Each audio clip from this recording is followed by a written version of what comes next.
مصافحه دې ته نه وایي چې زمونږ نن سبا یو عرف جوړ شوی دی بس ګوتو کې ګوتې ورکېږده نه، مصافحه دې ته وایي چې د دواړو لاسونه ښه ښکلي برابر داسې سره ورشي، دې ته مصافحه وایي.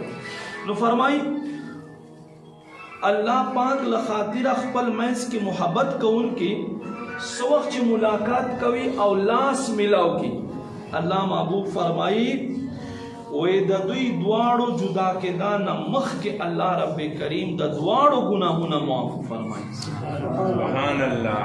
تخپل سوچ وکړه چې دا درود شریف څومره بهترین عمل دی چې الله پاک له خاطر څوک ملاقات کوي بیا مصافحه وکړي او مصافحه په وخت باندې نبی علیہ السلام باندې درود شریف وایي.